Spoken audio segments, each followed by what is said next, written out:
Welcome to Nic On Knicks, where your boy N.I.C rants about the latest Knicks news. Still alive. Still alive. The Knicks prevented their season from ultimately ending in Madison Square Garden in Game 5 with a 111-94 win. They were ahead by double digits pretty much from the second quarter on. It is their most complete performance, I would say, in this entire playoff run, other than the clincher in Game 6 against Boston. Crazy enough, the other most complete game we've played is probably Game 1 of this series, which we ended up losing at the end. But hey, man, the Knicks came out yesterday and they got it done. And it absolutely, positively started on the defensive end. Got to give Tibbs credit. I killed Tibbs last time after Game 4, and I said he was the problem. And there was some things with Tibbs in last night's game that I didn't love, but we'll get into that here in a little bit. Shout to Darlene in the chat. Good afternoon to you as well. Always appreciate the support, Darlene.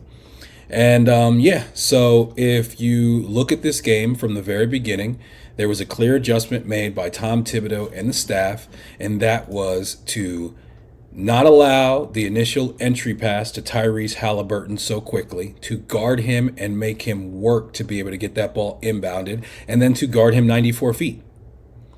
Bridges wasn't really necessarily trying to get up on him and try to steal the ball from him in the backcourt, but he was just making him have to at least change direction and making him have to take time off the clock. And the Pacers, instead of him just sprinting up, getting downhill, and starting possessions with 20 seconds left on the shot clock, he was starting possessions from a stationary point with all of our men back and knowing who they're going to guard. And he was, doing so with 17 seconds to go. Huge difference. Something I've been begging to know, not just in this series, but really all season long, is why don't we treat other teams' primary ball handlers like everybody seems to treat Jalen Brunson, which is make life as hard as possible for him, make him work to get the ball just across half court and be all over him, and especially in this playoffs, and I think Mikal Bridges did an excellent job of this, get physical with him. Mikal Bridges was all over Haliburton. Mikal Bridges played the best defense against Haliburton that I've seen all series. And it was a combination, I think, of the full court, or at least three-quarter court pressure, making him just naturally be a little bit more aggressive. I also thought the fact that he was not basically starting off in a position where he's backpedaling and trying to, keep this guy in front of him when he's getting a full head of steam into the front court. I thought that made Bridges a little bit better. But I also think that Bridges and this entire Knicks team, they just decided that they were going to play a more aggressive, a more physical, a tighter style of defense. And as we've seen throughout this season, this New York Knicks team, quite often, who you get on a particular night really has to do with who the players decide they're going to be. It's frustrating. It's, as I said last episode, it's the most frustrating team that I have ever rooted for in my entire life. And it is that Jekyll and Hyde that makes you wonder sometimes, why can't we get this on a consistent night? But we've got it consistently enough to win 51 games and be 2 wins away from the NBA Finals. The Knicks, man, you could just see it from the very beginning in this game that they were coming out with a different level of intensity, of focus. The communication on the defensive end was much better. There was not, guys just due to a couple guys being over here and an incorrect rotation. I only saw one time, I think, where, guys clearly miscommunicated on a switch and it led to an open shot. Other than that, you didn't see that last night, and that has plagued us all season. It has plagued us a ton in these playoffs. It's killed us in this series. And I don't know if this is the Knicks just putting in more focus or if it's the Knicks having figured something out. But when it came to how they guarded Haliburton and when it came to how they communicated on switches and rotations and in transition, the Knicks were light years better in this game than they have been in almost every other game. There was the one other game where Indiana only scored like 100 points and we played decent defense, but I thought that was more about them missing shots. This one in particular, for some reason, we had it figured out. We had an idea. How do we make that happen more often? I don't know, but we have to make it happen on Saturday in Game 6. It's going to be in Indiana. They are not going to come out as lethargic as they did in that game. They're definitely going to be looking to prove something, and they're definitely going to be looking to close it out because they do not want to come back to the Garden for Game 7. Before we get into our players and their performance, first I want to touch on Tyrese Haliburton. So I have a group chat with some buddies of mine, and I'm not a Haliburton guy. I wanted the Knicks to draft him. But since he's gotten into the league, the way he carries himself, his antics, and specifically when it comes to, last year's series against them, I just think he's kind of a front runner. He's one of those guys where, he does stuff like after the game 7 last year, where the Knicks are an absolute mash unit at that point, and they win. Then he comes out with the Reggie Miller choke T-shirt. To me, I respect you more if you wear it before. If you wear it before the game, and then you stand on business and you step up and you win, God bless you. Doing it after the game, playing the result, not for me.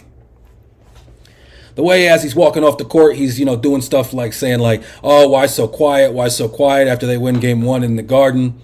Again, not for me. JB, the way he conducts himself is much more my speed. I'm much more, I'm excited and I'm thankful that he's my point guard as compared to a guy like Haliburton. Just his overall game, how he plays, and also how he conducts himself, on and off the court. I also think, those Haliburton pregame outfits. Come on, man. Come on. Trying to be young, you trying to be fashionable, whatever it is. I don't know. Maybe I'm just too old, but JB dresses like a grown man. But the issue I've always had with Haliburton as a player is the fact that too often I see him totally disappear in big games. We saw this last series against Cleveland. He had the one game where I think he either had 4 or 6 points. Only shot the ball 7 times. And last night, in a potential closeout game, when you've been, if not the best player in the series, one of the 2 best players in the series, in 31 minutes, Tyrese Haliburton went 2 of 7, 0 of 2 from behind the arc. He hit 4 of his 5 free throws. He had 6 assists, 2 rebounds, 2 steals, and a block. And he was a minus 23 on the night. I don't care what anybody says. Tyrese Haliburton is a very good player. I don't want to hear about him being a superstar. Not when you shoot 7 shots. You cannot shoot 7 shots in a potential closeout game if you're supposed to be a superstar. He's averaged 19.25 shots in the first 4 games. He comes out yesterday and shoots 7. Not a superstar. I'm sorry, he's just not. He's good. He's really, really good. I predict he'll probably have a very good game in Game 6. And I'm okay with a guy coming out and having a bad game. I think having a bad game and disappearing from the moment are 2 totally different things. What's up, LV Live? I see you out there. Harlem in the building, Uptown. Appreciate you. Yeah, man, you can't have a guy who's supposed to be one of the best in the league, who's supposed to be the leader of your team, and it's not just the 7 shots. If you watch that game, he just didn't. There was no time where he tried to impose his will on the game. That's why I call him a front runner. If things are going great, he'll keep it rolling. But he's not going to pick it up out the mud. Game 1. Kind of hard for me to say that with how Game 1 went. But listen, man, I just don't 7 shots to me is unacceptable. I'd much rather my superstar go 2 for 17 than 2 for 7. I know JB is a different player than him, but JB is going to get him up. And like I said, he's averaged 19.25 shots per game in this series. I don't like when players shrink from the moment, man. I don't like when players fail. Failure is one thing. But he shrank in the moment. He pissed down his leg and he went and hid in the corner. Not a superstar. Now, for Nick people, Nick language, let me put it in something that you can really, really understand, an analogy that really makes sense for us, at least if you've been around for a while like I have. And you take a player like a John Starks. John Starks was streaky. He was hot and cold. But as far as the effort that he gave and whether or not he was going to put him up, you always knew that John Starks was going to try his best. Was it always going to give you the great results? No. Man, John Starks, you got to look at him next to like a guy like Josh Hart. John Starks is not, people who say he was 6'4", he like 6'2". He was bagging groceries not too long before he was playing on the Knicks, but he gave you all the heart, all the effort that you could possibly have, and he was able to, punch above his weight and be a great all-time favorite Knick. Allen Houston, on the other hand, great player. Bigger, more skilled, better shooter, all those things. He is far superior to a John Starks. One of my biggest beefs with Allen Houston when he was a player is that he just did not consistently try to impose his will on games. They always show during Knicks games, if you watch on NBA TV because you're out of market with like me and you're watching it on the app, and you watch the Knicks games and they show, very, Knicks centric commercials, and they always show the highlights of him having 60. Or no, it's 50, I think it was 50 against the Lakers. I mean, he's giving it to Kobe, Devin George, don't matter who's guarding him, and you're just seeing how aggressive he's being. And that used to be the thing that used to drive me nuts about Allen Houston, was the fact that he has that. He had that. He had all the game. He had all the ability, but he just was not aggressive enough. And to me, that is the difference. When you get a player who both has all the ability, has all the requisite skills, and in addition to that, has the mindset every single night that I'm the man and I'm going to get it done and I'm going to, do what my team needs, which is not 7 shots. The Pacers will not win a game if Tyrese Haliburton shoots 7 shots. I can guarantee that. So he didn't even give his team a chance to win. And to me, that is why he's not a superstar. They can't win with him shooting 7 shots. They can't. He didn't give himself a chance. He didn't give his team a chance. He's not a superstar. Darlene asks, do you think the Pacers wanted to win it at home tomorrow? I really don't think that at this level, teams can, have a plan, be like, hey, we're just going to lose this one and we're going to win the next one at home. I really don't. Now, I do think that there's some human nature involved that, like, once you get into the game and the Knicks are hitting some shots and things aren't going your way, you start trying to blame the refs, which is a fucking joke if you've watched this series. And, you kind of just let go of the rope collectively. I think human nature could definitely creep in right there, but I don't think it's something like they said, sat there in the huddle and said, 1, 2, 3, let's go home and win. Nah, I don't see that. It's hard for me to believe that these guys can play at this level and not try to come out and get a win every single night. But yeah, man, right off the top, Captain JB came out flamethrowing from the jump, being aggressive, getting into the mid-range, hitting floaters, hitting jump shots, turnaround fadeaways, hitting his threes. He was 6 of his first 7. Jalen came out firing. Gave you 14 points in that first quarter. Lob to Mitch. He's thrown more lobs to Mitch in this series than he has ever. And it's great to see because the Mitch lob threat, it seems like it was something that once RJ Barrett left the Knicks, that left as well. And now we're starting to see, Mitch be able to get up there and finish and be that vertical threat. That really he's the only one that is that on this team. So JB, man, the way he came out, this Knicks team has issues sometimes starting games. And I thought his mindset and his shot making from the beginning were huge keys for the Knicks.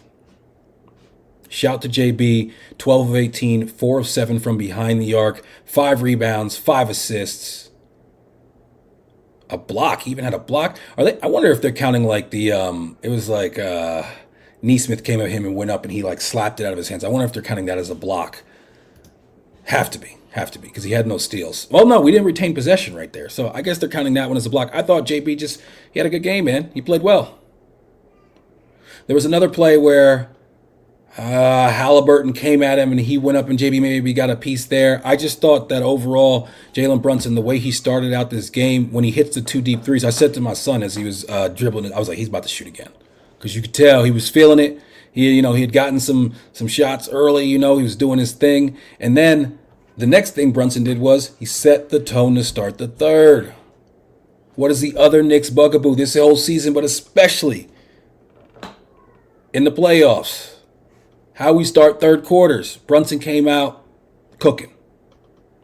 Did his thing in the third quarter, and that culminates with the 4-point play, Obi Toppin, over-aggressive on the close. Brunson hits the 3. Crowd is going absolute bananas. Ref says, and 1, and the Knicks are up 18. After that,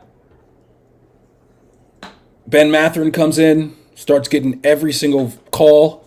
I think he has like 18 free throws in his last 30 minutes of play, which is wild. And then they end up getting it to 10. I want to say 74-64. And then the Knicks hit a couple threes, and it really was never in doubt ever again. Though, if you watch this team, if you watched game 1, like me, you were nervous till the very end. When Rick Carlisle called off the dogs and took his starters out, and Tibbs, to his credit, did so soon thereafter, I was like, okay, all right, I could start to, we won this game. But yeah, man, I need to be like up 12 with like 45 seconds or less to be like, yo, it's over. JB, man, he was huge. And the last part about JB, and maybe the most important part, the defense, man. Sometimes we have to just let him play D. On a switch, we have to not bring help and put ourselves in scramble mode and just let him stand up and play D as best he can. He has to also be smart, not pick up any silly fouls, realize how important he is to this team overall, and realize that, yo, JB, we need you. And we need you on the floor where they're hunting you already. We can't have them hunting you and you're in foul trouble. It's just too much to overcome. And I thought his defense was excellent. The numbers, they tell you that, because up to yesterday, the Pacers were shooting 68% with Brunson as the primary defender. In last night's game, it was 21%. I thought we did a much better job of having him make the switch early and just be in front of his guy and play solid defense and making them shoot over him, not getting all the way to the rim and not, getting so aggressive that he ends up having to body up with them as they're trying to drive. And then that's how he gets those silly fouls. And the thing about it is that not only are you giving up a foul, a lot of times it's going to be an and one, because him bodying up with them, it's not going to stop them from getting off a good shot. So I thought the game plan for JB was better. I thought that we put him in better position as a coaching staff, but I thought that he also just, answered the call. Great job. Captain. Does his thing, man. He rarely has subpar games twice in a row, especially in the playoffs. And, his playoff numbers just continue to be out of this world. I mean, over 30 points. He's on a new list with like Jordan and Kobe like every day it seems like. He's just absolutely fantastic. He's only 37 points away from having the most points in a New York Knicks playoff run of all time, which is held by Patrick Ewing from back in 1994. So, he just continues to be that guy, and the Knicks are 2-2 in game sixes with Jalen Brunson, and his stats in those games are otherworldly. We know last year he had 43 to close out the 76ers in game six. He had a big game six against Indiana as well, but we did end up losing that game.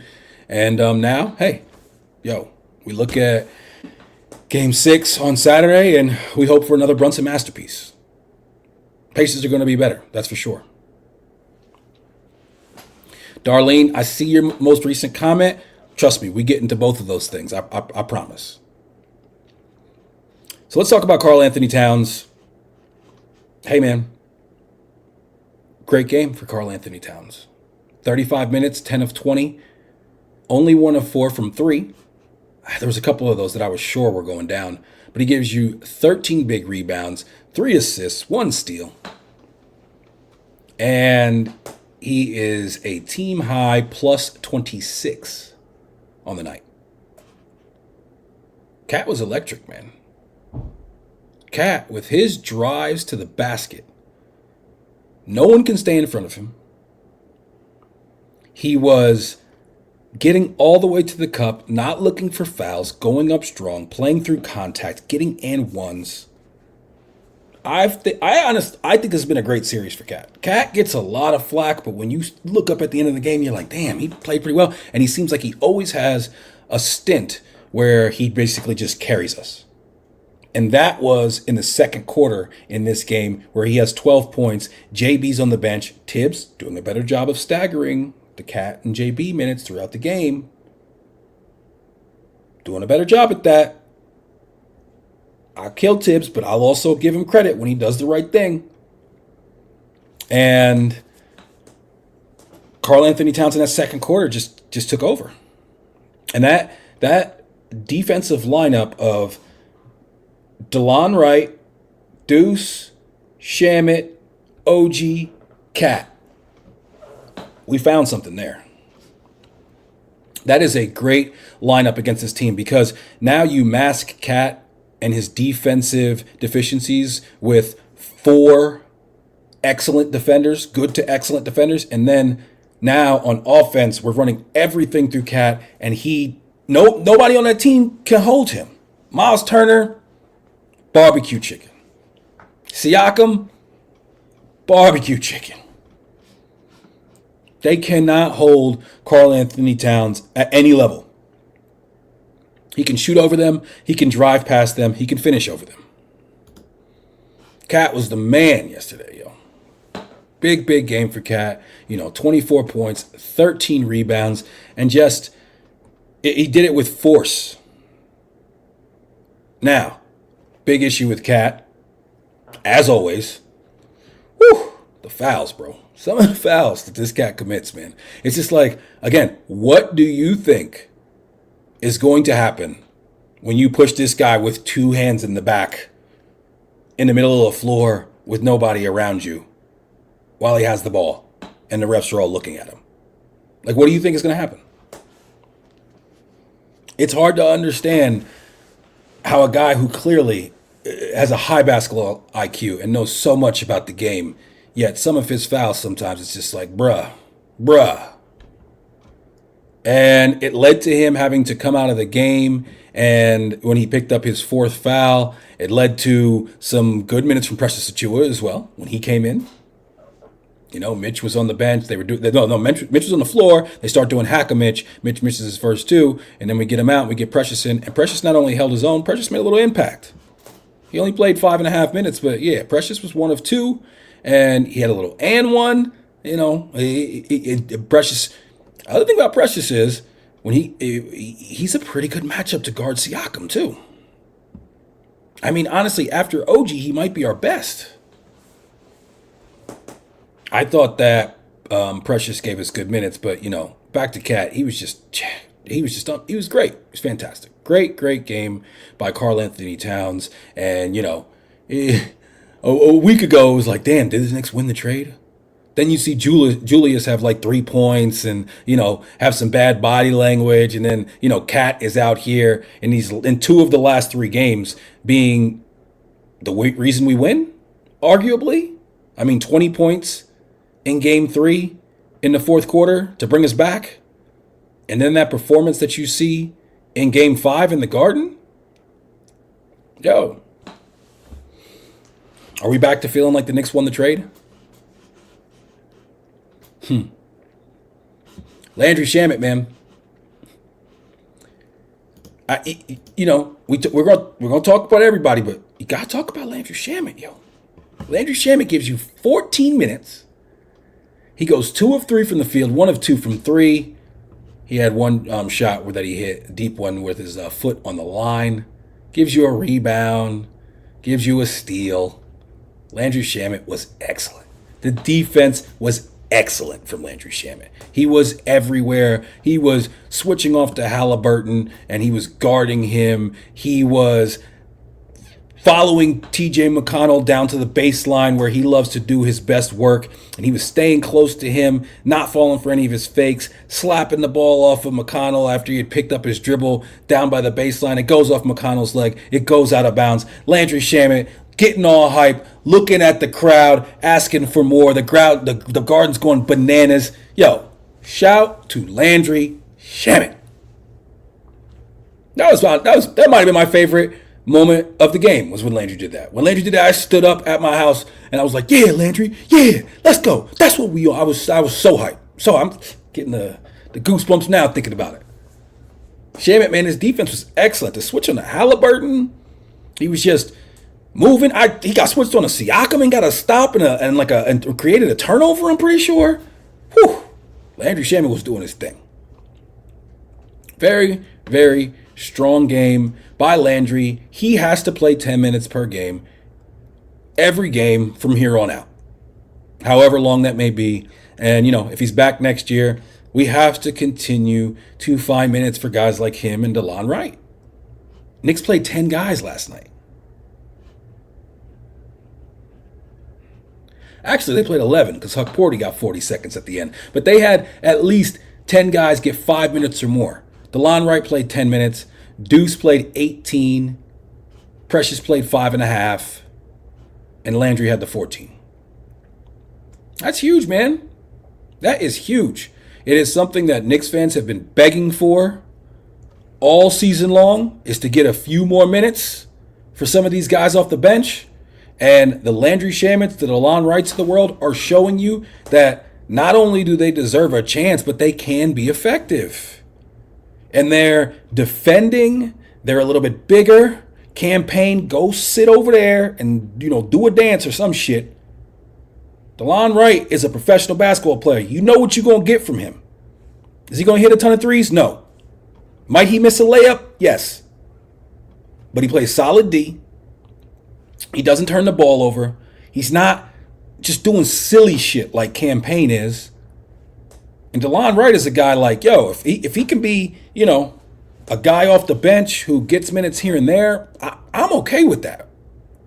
I'd much rather have a whole lot more of DeLon Wright in my world than Campaign.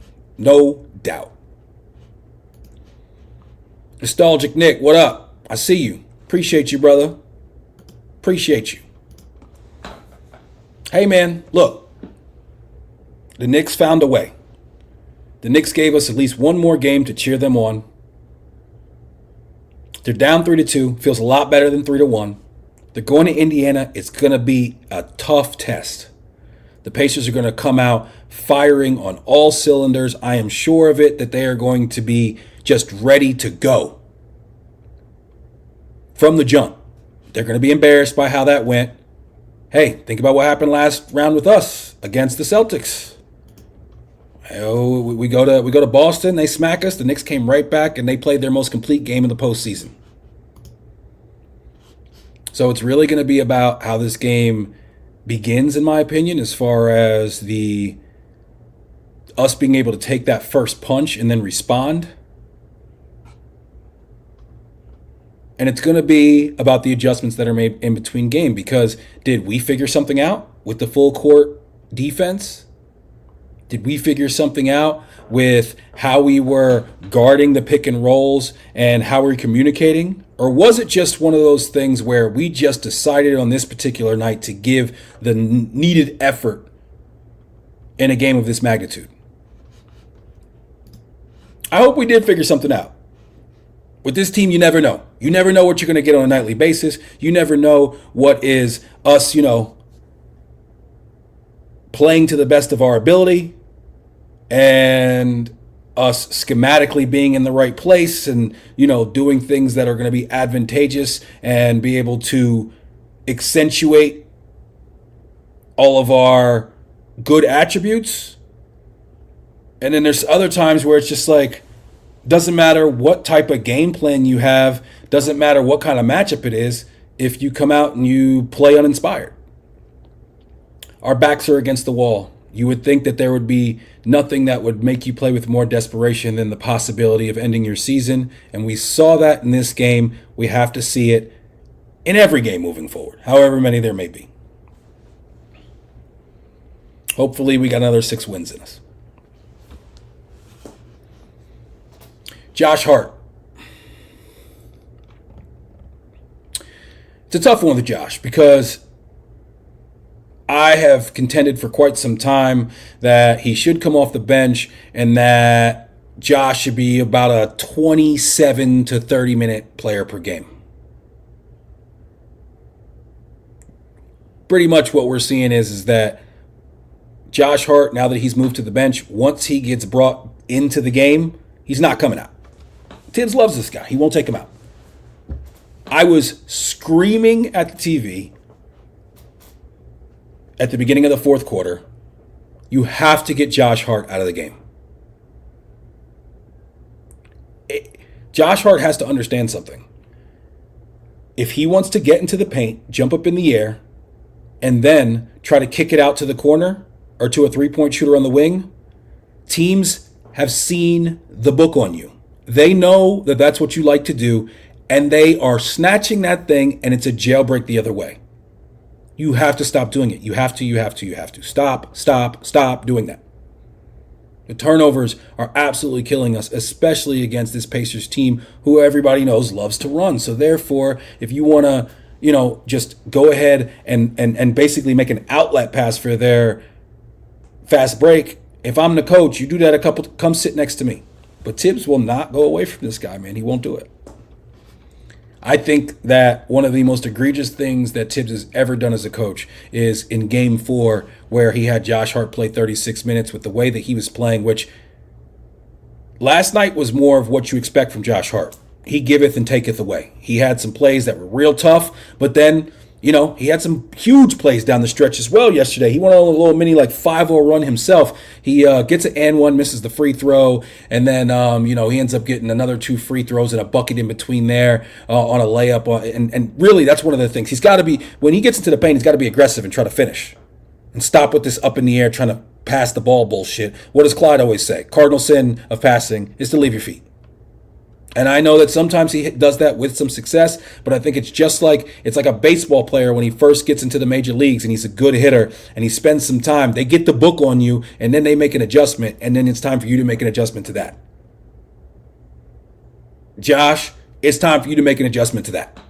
Stop with the leaving your feet and trying to throw the ball out. Stay on your feet. And my other biggest issue with Josh is how he gets himself out of position on defense by just being too aggressive in times where it doesn't make sense. But what we did see in this game, which is more typical, is, he wasn't just totally losing his man and totally out of position and falling asleep on defense like he was in Game 4. Game 4, the defense was dreadful. It was better this game. Still too many turnovers. I still would like to see Deuce McBride gets some more of those minutes. Deuce ends up going 1 of 1 from behind the arc. He's 2 of 4 overall. 5 points, -3. On the plus minus. which, on any particular game, it's hard to look at a lot with plus minus. It's more of a cumulative stat. But I thought that overall, I thought Deuce handled himself well. I thought his aggressiveness on defense, he's probably our best defender on Haliburton because of the way that he navigates screens. He's able to get out, get close, stay connected to his body, get over the screens, and, be able to recover. I think Deuce probably is, and Tibbs won't do it. But our best lineup all season long has been JB, Deuce, Bridges, OG, Cat. When you surround Cat with nothing but shooters, and now he's pulling the opposite big man out to the 3-point line, the Knicks offense is deadly. And it's a good defensive lineup for us as well. I think it should be the starting lineup. I like it as a starting lineup just for the simple fact that we now have Cat guarding Miles. Cat is now he's guarding Miles Turner instead of guarding Siakam.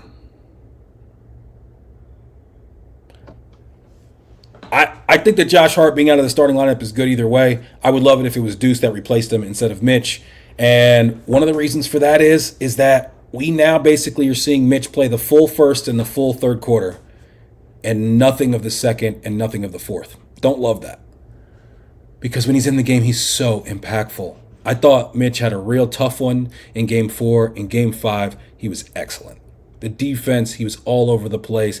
He was 3 of 3 from the field, cleaning it up, snatching the ball and putting it right back up and in, catching lobs from JB.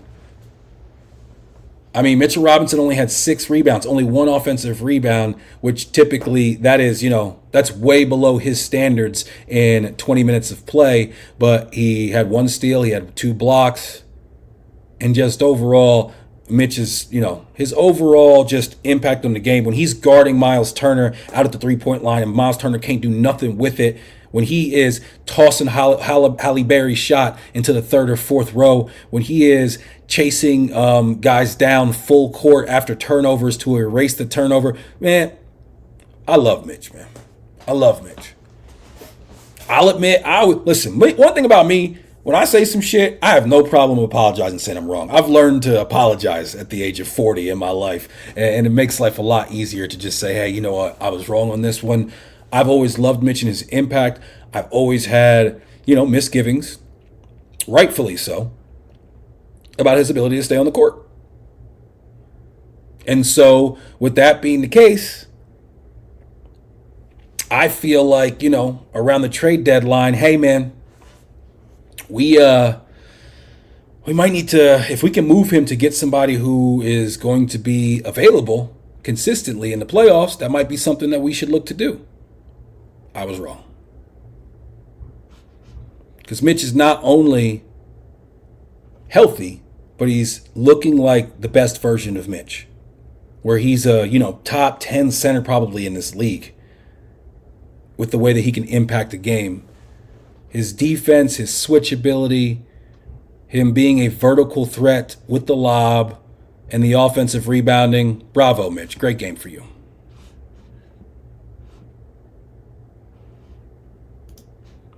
Ray thinks that the Knicks did get a home last night, but he still thinks the Indiana Pacers will take care of business at home just like the Knicks did. They not like us. And this is different.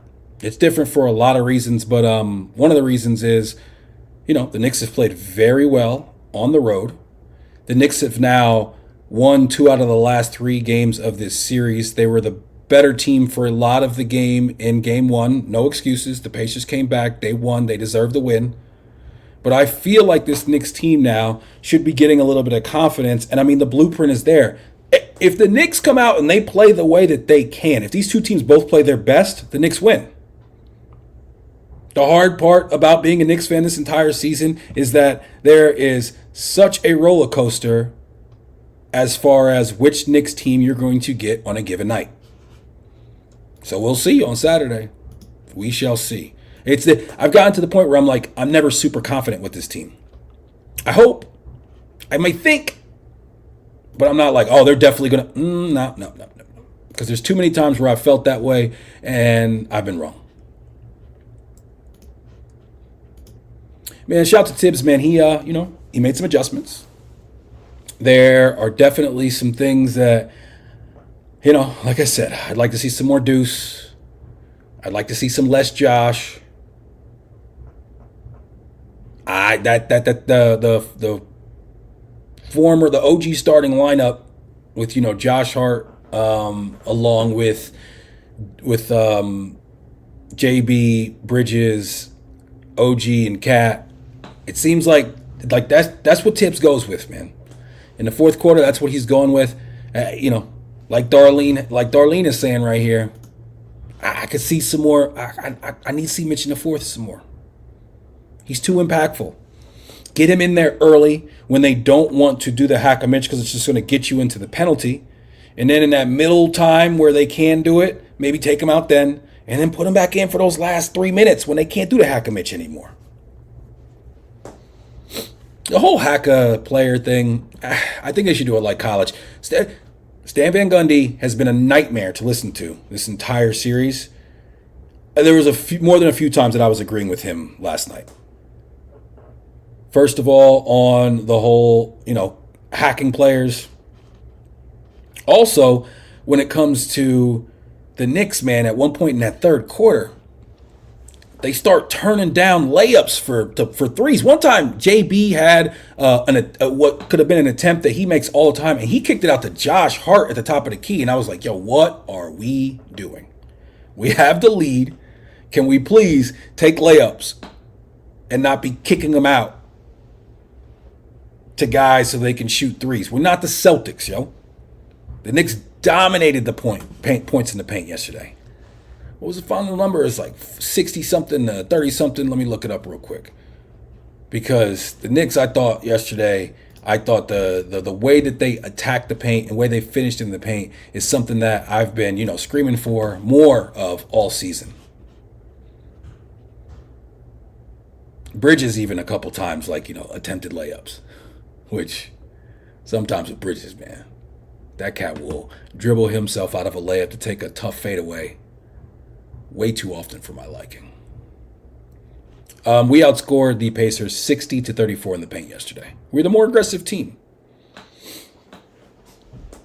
And I thought the officiating was much better than it was in Game 5. I think that's going to be a major factor in Game 6, whether or not we get officiating like Game 5 as opposed to Game 4. Game 4 was a travesty. It was absolute dog shit. And honestly, at the end of Game 1 and even in Game... I often hate the officiating. I don't really like referees in general. I see a dude in a striped shirt that works at Foot Locker, I kind of don't like him. But this series in particular, I've thought the refereeing has been horrible. I mean, I've seen so many people, neutral people like Ryan Clark, and a lot of other people. I've talking to some Twitter, to some Philly fan on X. He's a Philly fan, and he was saying, "Yo, Knicks are getting jobbed by the refs in this series." Something's happening when that happens. You know that there's something real. So that's going to be a big theme of Game 6, man. It's going to be very important. We have to stay aggressive. Again, the way that people hug JB, I like somebody from Indiana put up a post of Bridges standing next to Haliburton with a hand, basically hugging him. And I'm like, yo, they do that to JB every single fucking play. So do that shit to them. And if they start calling it, all right, fine, and back off. And y'all got to back off JB too. Don't all of a sudden, Mathurin, 9 of 9 from the line. He's out there hunting fouls. Mathurin's a good player. I liked him when he was in college. I've always liked his game. And these last few games in this series, he started to make an impact. And because at the beginning of this series, he really wasn't making much of an impact. But he's not. He should not be. Some of these foul calls he's getting are crazy. Need OG. That's what Game 6. That's one thing I think I'm gonna see. We're gonna see OG get hot because he hasn't been hitting his 3-ball at the clip that we're used to in this series. He was 1 of 7, and a lot of them were wide open in the corner off of penetration and kick out, and he just didn't have it. He wasn't able to hit them.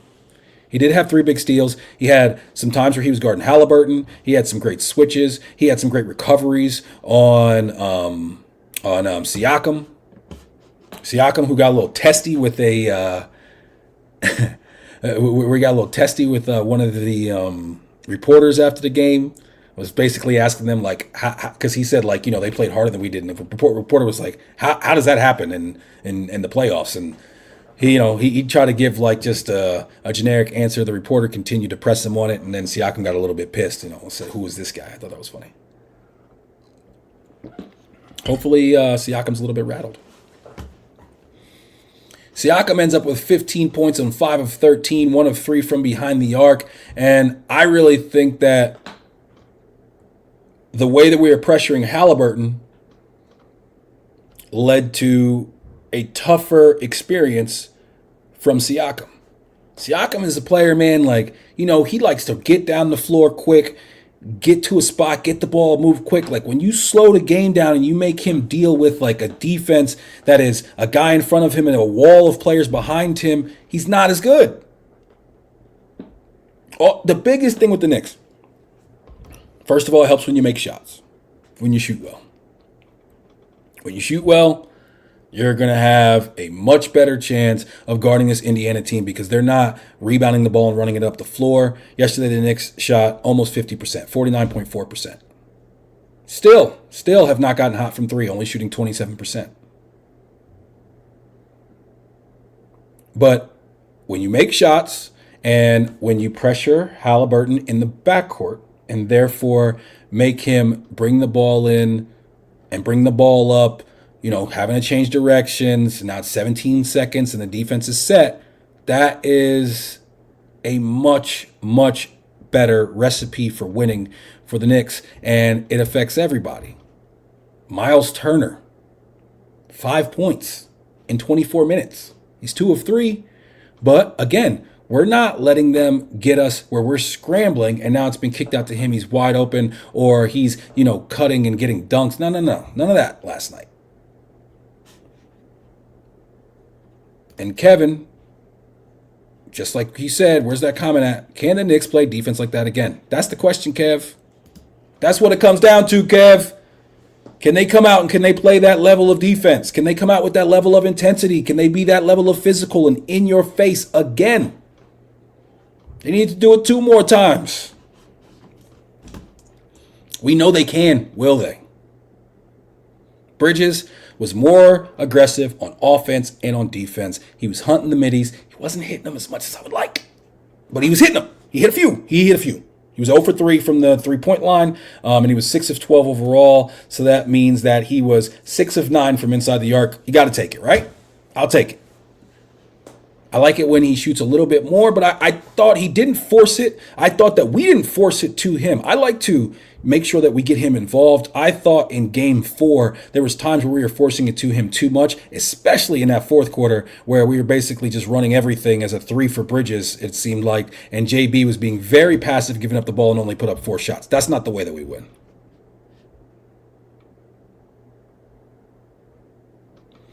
Sherwin, do you watch the same game as I? Can Cat take it to them in the paint? I thought that Cat did exactly that in last night's game. I thought that Karl-Anthony Towns was excellent. I thought that he attacked the rim. I thought that he drove the basketball. I thought that he got in and wasn't like flailing and putting up wild shots, but was putting up strong attempts. I especially love that and one where he pump fakes from the baseline, goes, and then he pulls up and puts up that like floater as opposed to like just going crazy and trying to get a foul. He put up a shot that he could actually make. He makes it. He goes to the line. He's got excellent touch.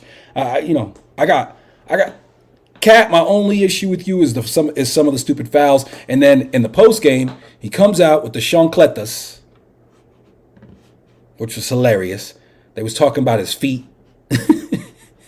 I think Charles Barkley said, "You're the only basketball player I've ever seen with decent feet." Shaq tried to talk about Cat's feet, and Cat,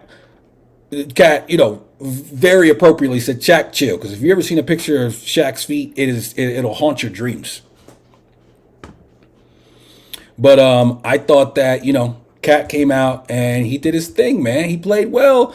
And I got no issues with Cat. I don't know what you're saying. Can Cat take it to them in the paint? I thought he did exactly that. I think he's done exactly that throughout this entire series. And he's really done that throughout the last two series because he has not been hitting the three.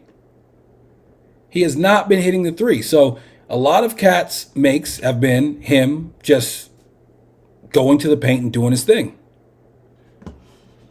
Sherwin, I don't think that you've been watching this entire series or the last two series because he hasn't been shooting a ton of threes.